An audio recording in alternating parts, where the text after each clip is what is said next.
Hi everyone, कैसे हैं आप सब। आज हम चार कॉन्सेप्ट करेंगे। हमने चार बीते दिन किए थे, चार आज करेंगे और हम अपने एडवांस कॉन्सेप्ट के इस यात्रा को थोड़ा सा और आगे बढ़ाएंगे। आपको जो ये पीडीएफ दिया गया है दोस्तों, इसको पढ़ने की, इसको कंप्लीट करने की बिल्कुल जल्दी मत करिएगा। जो मैं आपको पढ़ा रहा हूं दोस्तों फास्ट ट्रैक में, they are pointers. You really need to support these pointers with your practice. तो सबसे पहले तो आप ये ध्यान रखें कि आप अपने आप से ये पूछें कि कल की जो क्लास बीती है उसके सवाल आपने करके देख लिए, उसका मेन चैप्टर का पीडीएफ आपने पढ़ के देखा, ये सब कुछ आपने करके देखा कि नहीं। यदि हाँ, तो ही आप आगे बढ़ें। आज जो हम चार कॉन्सेप्ट करेंगे उसके नाम मैं बताता हूं: appeal, demand, recovery and provisional attachment. Provisional assessment नहीं, प्रोविजनल अटैचमेंट। ये चार कॉन्सेप्ट भी हम छोटे छोटे क्यों उठा रहे हैं? सर, ये कॉन्सेप्ट छोटे नहीं हैं, इन पर गंभीर विषय के सवाल बनकर आ सकते हैं। आपको इससे पहले कि हम बचे हुए टॉपिक्स करें, हमारे एडवांस कॉन्सेप्ट्स में जो हमारे पास ऑप्शंस हैं अब करने के लिए इसके बाद, वो है refund, offence penalties, transitional provisions, GST cess, TDS, TCS और यूं ही कुछ। तो अगला वीकेंड जो होगा, that will mark the end of GST in this fast track. अगले हफ्ते हम इस जीएसटी की यात्रा का अंत करेंगे। लेकिन उससे पहले दोस्तों, आपकी जिम्मेदारी है कि जितने फास्ट ट्रैक हमने कर लिए उसका बैकग्राउंड पूरा का पूरा स्टडी आपने करा कि नहीं करा। और आइए अब आज का कॉन्सेप्ट शुरू करते हैं। सबसे पहले we'll talk about appeals. Appeal में दोस्तों ऐसा है कि सबसे पहले आप ध्यान रखिए, मैंडेटरी प्री डिपॉजिट एक करना पड़ता है। अपील में आप नहीं जा सकते इसके बिना। अपील में हर कोई ना आ जाए। अपील में जेन्युइन लोग आए, जेन्युइन मैटर्स के लिए लोग अपील में आए। अगर अपील फ्री कर दी जाएगी तो एवरीबडी वुड फाइल अपील। यहां पर आपको कुछ पैसे देने हैं परसेंटेजेस रूप में। वो पैसे दोगे तब अपील शुरू होगी। इनफैक्ट तब अपील फाइल होगी। एक्सेप्टेंस का तो फिर भी नहीं पता। देखिए, और ये जो मैंडेटरी प्री डिपॉजिट है, ये आपको रिफंड मिल जाएगा ऑब्वियसली, अगर आपका अपील आपका फेवर में फाइनल होता है तो। अगर स्पेशल डायरेक्टर अपील्स पर आप जाएंगे तो आपको कितना प्री डिपॉजिट देना है? एक तो वो पैसा जो आप स्वीकार कर रहे हो, आप बता रहे हो कि हाँ मैं ओके हूं, ये पैसा तो मेरे को देना बनता है। तो जितना एडमिट कर रहे हो आप, amount of tax, interest, fine, late fee, penalty, whatever you admit, plus 10% of the disputed amount, maximum 25 crore. ठीक है, डिस्प्यूटेड अमाउंट का 10%, बट 25 करोड़ से ऊपर गया तो खाली 25 करोड़। अब उसका ऊपर एपेलेट ट्रिब्यूनल में अगर आप जाना है तो क्या होगा? जो पैसा आप अग्री कर रहे हो कि हाँ इतना तो मेरा बनता है, तो वो प्लस 20%, मैक्सिमम 50 करोड़ तक। मतलब दो पैसे देने हैं, आपने याद रखना है। पहले वो जो आप अग्री करते हो, भाई 50 लाख रुपए का नोटिस है, आप कहते हो 30 लाख तो यार मेरे हिसाब से बनता है, आप सही मांग रहे हो, 20 लाख क्यों मांग रहे हो आप? तो 30 लाख तो पूरा का पूरा दो भाई। जब तुम खुद यार कह रहे हो कि मेरे बनते तो तब तो दे दे यार। जो आपके हिसाब से नहीं बनते उसका 10%, 20%, 25 करोड़ मैक्सिमम, 50 करोड़ मैक्सिमम। अगर हम जीत गए तो क्या होगा? पैसे वापस आ जाएंगे। Interest on refund of pre deposit 6%। ठीक है, अगर आपको वापस मतलब मिलता है पैसा तो। नाउ ये क्वेश्चन है प्री डिपॉजिट के ब्याज पर, आप प्लीज इसको देखिएगा। मैंने ठीक इसके नीचे इसलिए रख दिया है कि आप थोड़ा सही जगह ये क्वेश्चन आ गया तो आप इसके हिसाब से अपना सॉल्व कर पाएंगे और समझ पाएंगे। ये है अपील टू हाई कोर्ट। अगर एपेलेट ट्रिब्यूनल की स्टेट बेंच ने कोई फैसला सुनाया है तो आप हाई कोर्ट में जाएंगे। हाई कोर्ट में तब जाएंगे जब it's a substantial question of law और प्लेस ऑफ सप्लाई का मैटर ये ना हो। ठीक है, जीएसटी एपीएल 08 फाइल करा जाता है 180 दिन के अंदर। आप अग्रीव पार्टी यहां पर अपील कर सकती है। अच्छा, अपील में ये ध्यान रखना है दोस्तों कि देखो, प्रोसीजर हम पढ़ रहे हैं, प्रोसीजर तुम भी पढ़ के जाना। एग्जाम का कुछ नहीं पता होता क्या आएगा, लेकिन कुछ होते हैं ना टॉपिक्स के भाई ये तो जरूर करके पहले जाने हैं, ये इसको ज्यादा बार करके जाना है, इसको कम बार करके जाना है। तो ये प्रोसीजर तो बहुत सिंपल है, बहुत ईजी है। अभी मैं आपको आई शो यू, बट सबसे क्रिटिकल है प्री डिपॉजिट पर ब्याज और प्री डिपॉजिट का अमाउंट। मोटा बढ़िया सवाल बन सकता है प्री डिपॉजिट के ऊपर। ठीक है, आप ध्यान रखिएगा। तो 10% प्री डिपॉजिट है कमिश्नर अपील के पास जाने पे, 20% प्री डिपॉजिट है ट्रिब्यूनल के पास जाने पे, आपको ध्यान रखना है। स्टेट बेंच के बाद आप पहले हाई कोर्ट जाएंगे और फिर सुप्रीम कोर्ट में, और यहाँ पर नेशनल बेंच में आप गए तो सीधे सुप्रीम कोर्ट में, वहां पर हाई कोर्ट है नहीं। तो आपको ध्यान रखना है कि प्लेस ऑफ सप्लाई जो है उसके मैटर स्टेट बेंच नहीं लेती, वो नेशनल बेंच लेगी। ठीक है, चलो अब जो अपील है उसका प्रोसेस है कि भाई APL 01 आप भरेंगे 3 महीने के अंदर, अगर डिपार्टमेंट अपील करेगा तो भी 03 भरेगा, राइट, और उस 6 महीने के अंदर। भाई हम तो अपना केस लेकर जा रहे हैं ना, तो 3 महीने है, और अगर डिपार्टमेंट अपील लेके जा रहा है तो उसके बाद तो कितने केस है, तो 6 महीने है। उसकी एक्नॉलेजमेंट इशू होगी, अपील की हार्ड कॉपी आपको 3 जमा करनी होती है 7 दिन के अंदर। ये एक रूल पता नहीं क्यों MCQ में कई बार वो लोग दे रहे हैं कि कितनी बार हियरिंग का एडजर्नमेंट हो सकता है, मैक्सिमम 3 बार। ठीक है, 1 साल के अंदर अपील फाइनल हो जाएगी। ठीक है, और एपेलेट अथॉरिटी जो है वो मैटर को वापस नहीं भेजेगी, जो भी ऑर्डर है वो वहीं फाइनल हो जाएगा। ठीक है, फिर जो ये एपेलेट अथॉरिटी कौन होती है वो यहाँ पर लिखा है कि आप प्रिंसिपल कमिश्नर और कमिश्नर रिविजनल अथॉरिटी है, अगर इनके द्वारा दिए गए फैसले हैं तो फिर ये रिवाइज कर सकते हैं। मतलब जैसे आप अपील पे ना जाएं, अपील के अलावा एक और ऑप्शन हो सकते हैं, revision. You don't file an appeal, you file a request for the revision of the orders. तो GST अथॉरिटी का ही फैसला है, GST अथॉरिटी अपने फैसले को रिव्यू कर ले। ठीक है, अब ये एपेलेट ट्रिब्यूनल की फीस जो है उसमें याद रखना है कि अगर 50,000 से कम का मैटर है तो एपेलेट ट्रिब्यूनल हो सकता है आपका मैटर ना ले। ठीक है, अपील करने की जो फीस है वो ध्यान रखना है, ये मल्टीपल चॉइस क्वेश्चन में आ गया था। जो पिछला पेपर है उसका पहला या दूसरा ही MCQ है, आप चेक करिए। 1,000 रुपए फॉर एवरी 1 लाख और मैक्सिमम 25,000 रुपए ये अपील फाइल करने की फीस है। ठीक है, एपेलेट ट्रिब्यूनल में, और बाकी रूल इसके सेम है। अब मान लो मैं आपसे कहूं ये पढ़ लो, और आप अपने उसमें बैठे रहो, क्या कहते हैं, मन में, अरे ये 2 लाइनें पढ़ने से क्या होगा, हमें तो जब तक हम 1000 पढ़ने की किताब नहीं पढ़ लेते तब तक हम पास नहीं होंगे। थोड़ा दोस्तों मेरे अनुभव का लाभ उठाइए दोस्तों। हो सकता है मेरा चित्र रंगीन ना हो सकता है ये चित्र इंस्टीट्यूट की किताब की फोटो उठाकर हमने अडेप्ट करे हो, लेकिन मैंने जो ये कंपाइलेशन एडवांस कॉन्सेप्ट का बनाकर अपनी टीम की मदद से आप तक भेजा है, इसका सच में लाभ उठाइए। कोई भी MCQ हमारे क्लासों, हमारे नोट्स और हमारे फास्ट ट्रैक से बाहर ना आज तक आया, ना आगे आएगा। इस कॉन्फिडेंस का आप लाभ उठाइए। ये कोई बात ठीक नहीं है कि साहब हम जब तक 50 किलोमीटर नहीं चल लेंगे तब तक हमारा पानी पचेगा नहीं। ठीक है, एक जगह बैठ के असली बढ़िया योगासन करेंगे तब भी पानी पच जाएगा आपका। मेरा कहने का मतलब है दोस्तों, अगर आपका दिल करता है, 1 मिनट के लिए फर्ज कर लेते हैं कि आपको कमी लगती है कि भाई इतने से पन्नों में तो काम नहीं चल सकता, CMA फाइनल IDT का, तो आपको क्या करना चाहिए, पहले मेरा वाला कंटेंट 2 बारी घुमा दो, पहले इसको 2 बारी घुमा दो। जब ये 2 बारी घूम जाएगा ना, फिर तुम परमानेंट श्योर हो जाओगे, तुम परमानेंट पक्के हो जाओगे, तुम्हें इस बात की गारंटी हो जाएगी कि बस अब तो बढ़िया है, अब कोई दिक्कत होगी नहीं। मेरे को भरोसा हो जाएगा कि हाँ बस बच्चे ने ये पढ़ लिया, अब तो पक्का पास हो जाएगा वो। ये इतना सा क्वेश्चन अपील की फीस, फाइलिंग की फीस को लेकर MCQ पे बच्चे 10-10 मिनट लगाते रहे, निकला नहीं उनसे, क्योंकि वो हमें लगा ये 1 लाइन का है तो इग्नोर करने वाली चीज है। ऐसे थोड़ी होता है सर। तो प्लीज आप सब, अब जैसे with in 1 year of appeal order pass होता है, तो order filing, order issuing period है वो 1 साल का। ये याद रखना है ना अपने को, याद रखोगे सही हो जाएगा। अब जैसे यहाँ लिखा है एपेलेट ट्रिब्यूनल के पास अपनी एरर रेक्टिफिकेशन का परमिशन है, इस पर ही इतना बड़ा कहानी बनकर आ सकता है कि एपेलेट ट्रिब्यूनल कह रही है हमारे पास परमिशन है, और सेंट्रल गवर्नमेंट कह रही है उनके पास परमिशन नहीं है। आप होते तो क्या जवाब देते, हम जवाब दे देंगे। तो प्लीज आप प्लीज प्लीज इस बात का ध्यान रखिए। अच्छा, डिमांड कॉन्सेप्ट जो है, हमें क्या क्या करना था आज, अपील, डिमांड, रिकवरी और प्रोविजनल अटैचमेंट। हाँ, डिमांड पर आ गए। डिमांड बहुत ध्यान से समझना है कि डिमांड करने में 2 चीजें तुमको एग्जाम में ज्यादा अच्छे से याद करके जानी है। एक तो लिमिट है, मैं तुम्हें पहले वो लिमिट वाला दिखाता हूं, ये वाली टेबल, मॉनेटरी लिमिट, कि तुमको कौन सा अधिकारी नोटिस भेजकर बुला सकता है। सुपरिंटेंडेंट की पावर क्या है, डिप्टी असिस्टेंट कमिश्नर की पावर क्या है, एडिशनल और जॉइंट कमिश्नर की पावर क्या है।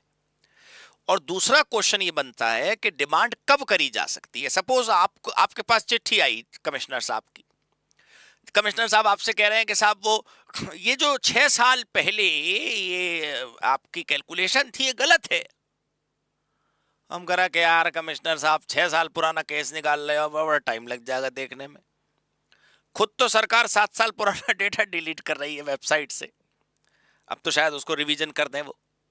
भाई जीएसटी पोर्टल पर सरकार जीएसटी रिटर्न डिलीट करने जा रही है ना, आर्काइव कर देगी उसको, तो हमसे कैसे पुराने केस पूछ लेगी वो। एक सीमा होनी चाहिए ना कि कितना पुराना झांकोगे भाई, वो आपको याद करके जाना। Maximum time limit to issue notice and to issue orders, ये है दीवाने खास के टॉपिक डिमांड में। ठीक है, देखो आप, सबसे पहली बात, demand can be issued in 2 situations. 2 परिस्थितियां बनती हैं डिमांड की। पहला, when there is no fraud, only the calculation problems are there, this is called demand under 73. And when there is some fraud, willful misstatement, willful suppression of fact, कहीं ना कहीं धोखाधड़ी हुई है, that is demand under 74. ये जो demand है वो फाइनल डिसाइड कौन करेगा? Adjudicating authority. ये एडजुडिकेटिंग अथॉरिटी का मतलब है जो मैटर सुनकर फाइनल ऑर्डर देगी। इसमें बड़े बड़े अथॉरिटीज नहीं आती। देखो, central board of indirect tax and custom, revisional authority, advance ruling authority, appellate authority for advance ruling, appellate authority, appellate tribunal, anti profiteering, ये सब एडजुडिकेटिंग अथॉरिटी नहीं है। ये हमारा केस नहीं सुनती हैं। ये पॉलिसी फॉर्मेशन वाली ऑर्गेनाइजेशंस हैं, ये हमारा केस नहीं सुनेंगी। हमारे ऊपर पनिशमेंट लगाने वाले जो केस सुनेगा उसको बोलेंगे एडजुडिकेटिंग अथॉरिटी। अब यहां पर ध्यान से देखना है कि अगर कोई फ्रॉड नहीं है, कोई फ्रॉड का मामला नहीं, मतलब 73 सेक्शन, तो जो जिस साल का भी बात चल रही है, जिस साल की भी, उस साल के एनुअल रिटर्न की जो ड्यू डेट है उससे 2 साल 9 महीने के अंदर नोटिस इशू हो जाना चाहिए। 3 साल नहीं, 2 साल 9 महीने, ये याद करना है। ऑर्डर इशू करने की डेट 3 साल है। जिस फाइनेंशियल ईयर का केस है उस फाइनेंशियल ईयर के एनुअल रिटर्न की ड्यू डेट ले लो, उस ड्यू डेट से 2 साल 9 महीने के अंदर नोटिस आ जाना चाहिए। नहीं आया, अब भैया जो हो गया हो गया। और 3 साल ऑर्डर, यानी कि लगभग 3 महीने ऑर्डर के लिए मिल गए। फ्रॉड केस है तो ये जो 2 साल 9 महीने था वो क्या हो जाएगा? 4 साल 6 महीने। कब से? जिस साल का केस है उस साल की मार्च नहीं, उस साल की दिसंबर, 31 दिसंबर एनुअल रिटर्न की ड्यू डेट से 4 साल 6 महीने के अंदर फ्रॉड केस में नोटिस और 5 साल के अंदर अंदर ऑर्डर। लेकिन अगर आपने जीएसटी का कोई अमाउंट कस्टमर से कलेक्ट कर लिया और सरकार को जमा नहीं करा, ये मैटर है, तो देखो आप, कोई टाइम लिमिट नहीं है नोटिस की। लेकिन नोटिस की टाइम लिमिट नहीं है, ऑर्डर की है। टाइम लिमिट नोटिस की नहीं है, ऑर्डर की है, ये याद रखिए। नोटिस कभी भी आ सकता है, 5 साल बाद भी, 8 साल बाद भी, लेकिन जब नोटिस आएगा तो 1 साल में सरकार को उसको निपटाना पड़ेगा। आप ये भी तो समझिए कि जो लिटिगेशन पेंडिंग है अदालतों में, चाहे वो जीएसटी के हो, इनकम टैक्स के हो, कॉर्पोरेट लॉ के हो, वो खाली अजैसी की वजह से ही थोड़ी है, वो डिपार्टमेंट की वजह से भी तो हो सकती है। डिपार्टमेंट के ऊपर भी तो वर्कलोड है, 1 साल में उनको निपटाना पड़ेगा। अब सर ऐसे तो कभी कभी अन्याय हो जाए, सबूत ना हो तो क्या करे, तो फिर कब तक झेलोगे भैया? कंधे कितने मजबूत हो, केस का वजन नहीं झेल पाएंगे, ना व्यापारी ना अधिकारी। वो वर्कलोड बहुत है भाई, कितने ही हाईटेक हो जाओ, कितने ही कंप्यूटर में रिकॉर्ड ले आओ, लेकिन सिरदर्द तो होता ही है ना नोटिस का। 1 साल के अंदर ऑर्डर को लेके निपटाओ मामले को, जिसको ज्यादा लंबा नहीं खींच सकते। खैर, अच्छा ये देखो, ये बहुत बढ़िया, सेल्फ असेस टैक्स, तुमने खुद ही कंप्यूट करा अपना टैक्स, वही पे नहीं कर रहे, कोई नोटिस इशू नहीं होगा, सीधे रिकवरी होगी। ये टेबल पी के जाना, बिल्कुल फाइनल का पेपर देने जा रहे हैं आप। 1000 पन्ने की किताब पढ़ने से पहले इसको 1000 बार कर जाओ, बहुत समय है तुम्हारे पास। तो मैं ये नहीं कह रहा किताब नहीं पढ़नी, मेरी किताब खुद 600 पन्ने की होगी, लेकिन ये पहले ही, ठीक है, पहले ही। अब देखो, डिमांड के बाद ये monetary limit, superintendent 10 lakh, deputy assistant 10 lakh से 1 करोड़, और ये 1 करोड़ से ऊपर। CGST SGST की बात करें तो, IGST की बात करें तो वही है 20 लाख, 20 लाख से 2 करोड़ और 2 करोड़ से ऊपर। ज्यादा मुश्किल तो है नहीं याद करना। सर पता नहीं कैसे याद होगा, अरे 10 लाख 1 करोड़ 2 करोड़, बात खत्म। सुपरिंटेंडेंट और वो एडिशनल और वो असिस्टेंट, ये देखो सुपरिंटेंडेंट असिस्टेंट और एडिशनल, ये याद रखना। असिस्टेंट और डेप्यूटी थोड़ा लेवल में एक बीच में, और एडिशनल जॉइंट थोड़े बड़े लेवल में, ठीक है। ये जो एडजर्नमेंट है 3 तो आपको पता ही है, जब सुनवाई हो रही होगी तो मैक्सिमम 3 एडजर्नमेंट मिल सकते हैं, ठीक है। अच्छा, ये जो रूल है ना, amount of tax interest penalty demanded in the order shall not be excess of the notice, ये ध्यान रखना। क्या होता है, आपको नोटिस आया कि आपके 5 लाख बनते हैं, फिर आपको ऑर्डर आया आपके 6 लाख बनने, ये नहीं हो सकता। ऑर्डर अमाउंट नोटिस का अमाउंट या उससे कम होंगे। सर अगर आपने और टैक्स चोरी करी तो फिर ऐसे नोटिस आएगा उसका, ठीक है। Interest on tax short paid और not paid shall be payable, ये लाइन थोड़ा भाई ध्यान रखो, ये वाली लाइन इंपॉर्टेंट है। मान लो तुम अपन नोटिस आया, उस नोटिस में एक अमाउंट छपा है, उसमें सरकार ब्याज लिखना भूल गई, अधिकारी ने ब्याज नहीं लिखा। वैसे तो आजकल ऐसा होता नहीं, मैं कह रहा नहीं लिखा तो you can't take it as your defence in the court. The interest is a mandatory provision and interest has to be paid whether specified और not specified in the notice, ठीक है। एडजुडिकेशन प्रोसीडिंग्स जो हैं shall be deemed to be concluded अगर 3 साल 5 साल गुजर गए और कोई ऑर्डर आया नहीं तो, ठीक है। हाँ, ये फॉर्म्स याद कर लो। DRC 01 जो है वो डिमांड की समरी होती है बिना फ्रॉड के केस में। DRC 02 होता है फ्रॉड का केस, DRC 6 नोटिस का रिप्लाई, और DRC 7 final order. 10th point तो रिपीटेड है, नोटिस इशू करा जा सकता है बिना टाइम लिमिट के अगर आपने टैक्स कस्टमर से ले लिया लेकिन सरकार को नहीं दिया। आप क्राइम की हीनियसनेस तो देखिए, कितने व्यापारी आपको ऐसे मिल जाएंगे, बुरा ना माने आप, कि जो ग्राहक से कह देते हैं, मान लो हम किसी उससे बोले शॉपकीपर से कार्ड से पेमेंट ले लेंगे, वो कहेगा GST लगेगी, GST 18% एक्स्ट्रा देख लो। अभी तक GST क्यों नहीं लग रही थी, कैश पेमेंट ले रहा था तू तो, है ना, अब GST लगेगी।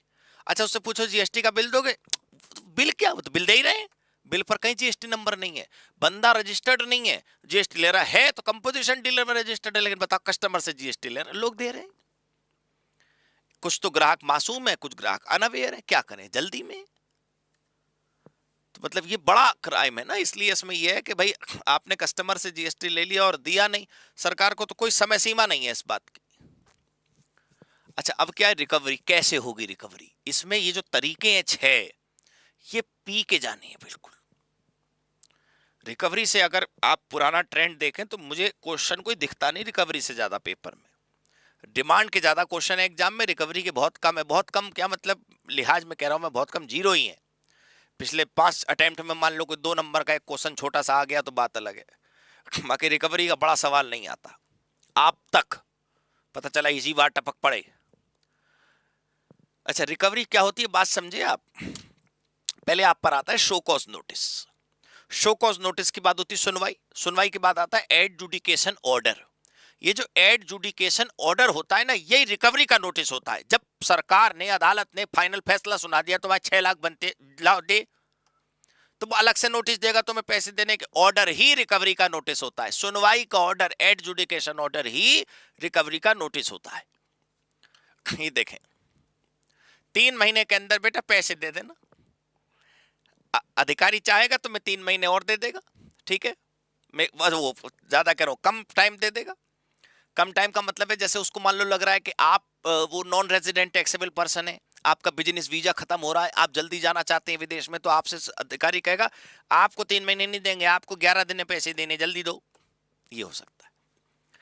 6 तरीके रिकवरी के हैं। पहला, जो असेसी है उसको कहीं से पैसे लेने हैं, डेटर से पैसे कह दो इधर दे दे, उसका सामान सेलो कर दो, किसी थर्ड पर्सन से रिकवरी कर दें।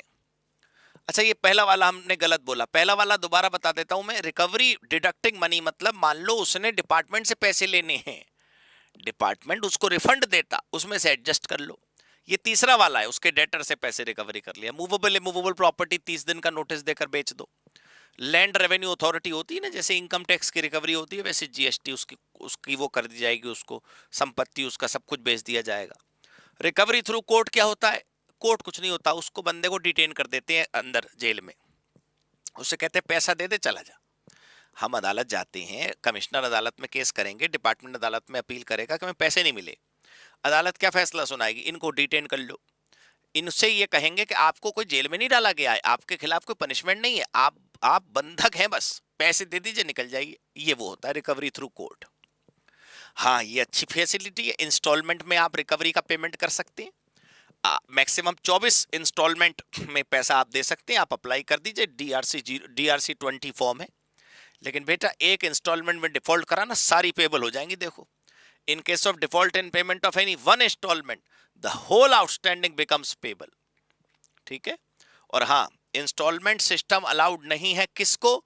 नीचे दिए गए लोगों को। पहला, टैक्सेबल पर्सन ने अगर कभी ना कभी पहले डिफॉल्ट कर रखा है और उसकी रिकवरी चल रही है, तो पिछली रिकवरी हुई नहीं तो मैं अगला EMI कैसे दे दे? वो लोन वाला सिस्टम है।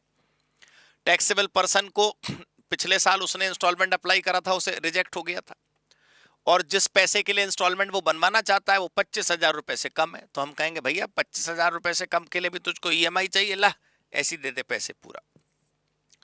देखो, एज अ स्टूडेंट आप लोगों के मन में ये सवाल आ सकता है कि इस पर क्वेश्चन एग्जाम में कैसे आएंगे।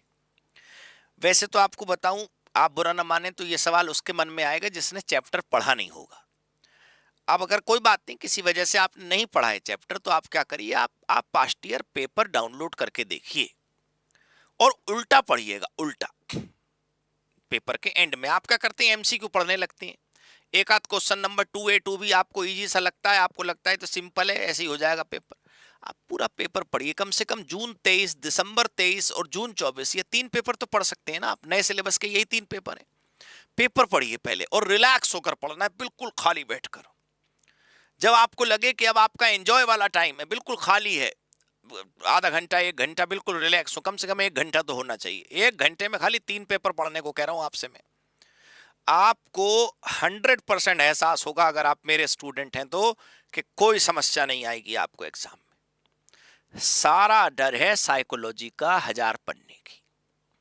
हमारी प्यारी प्यारी छोटी छोटी वीडियो हैं, हमारी प्यारी प्यारी पतले पतले नोट्स हैं, उसको देखकर बच्चा सोचता है ये गोली तो बहुत बढ़िया है, लेकिन खा जाऊं कभी पेपर में असर ना करे।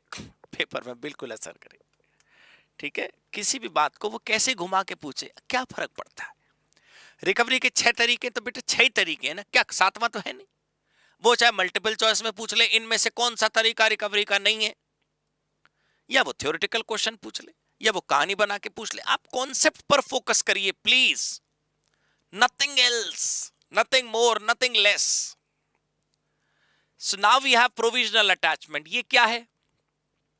ये जैसे ये एक डिब्बी है, डिपार्टमेंट ने अपने कब्जे में कर ली। डिपार्टमेंट करा, पहले टैक्स का पेमेंट कर, फिर रिलीज करेंगे इसको। ये है प्रोविजनल अटैचमेंट। किन के केस में होगा ये? आपने रिटर्न नहीं फाइल करा, रजिस्टर्ड पर्सन होना चाहिए था आपको, आप अभी तक अनरजिस्टर्ड हो। Summary assessment, some kind of special inquiry of certain cases. Tax 73 या 74 में सरकार आपसे मांग रही है, आप दे नहीं रहे। क्यों नहीं दे रहे? The commissioner by order and writing GRC 22 can attach provisionally क्या चीज? Any property. जैसे bank account, including bank account, for maximum 1 year. Sir आप अपने चारों तरफ देखिए, आपको मिल जाएंगे ऐसे व्यापारी। वो अच्छा खासा बैंक अकाउंट से सुबह सुबह मैसेज आता है, your account is on hold. वो करा हो, मुझे तो पेमेंट करनी आज 25 लाख की, खाते में पैसे हैं 6 करोड़, लेकिन पैसा होल्ड, खर्च नहीं कर सकते उसको। क्यों नहीं कर सकते? डिपार्टमेंट ने ईमेल पे नोटिस भेजा है, या वो जो लॉगिन में नोटिस भेजा है, वो कह रहा है जी इस तारीख को इतने बजे हमें मिले, या आपने फलाने नोटिस पर कोई कार्यवाही नहीं करी, या आपने ये वाले रिटर्न का पेमेंट नहीं करा, या आपने ये ऑफेंस कर दिया, इसको क्लियर करिए फिर बैंक खाता खुलेगा। अब आप बैंक मैनेजर से लड़ो, ये क्या करा भाई आपने? वो बैंक मैनेजर करा, मैं क्या करूं, सरकार का आदेश है, हम तो सरकार के अंडर काम कर रहे हैं। सर ये होता है, कम से कम bank account attachment is quite common that you can see as an example anywhere around you. खैर, तो दोस्तों अब ध्यान रखिए, बस प्रोविजनल अटैचमेंट के आगे हम आज नहीं बढ़ेंगे, ठीक है। मेरे को बस ये ध्यान रखना है, आपको बस ये ध्यान रखना है कि मेरे बताए हुए टॉपिक को पहले कवर कर लीजिए, उसके बाद आगे पढ़ना है, ठीक है। सो फिलहाल this is all for the day. Thank you so much, God bless you, goodbye. अगले हफ्ते मिलेंगे हम और टॉपिक्स के साथ, और next week will be the last week for GST. I'll give you one more set of videos, a couple of videos for custom, ठीक है। Thank you so much.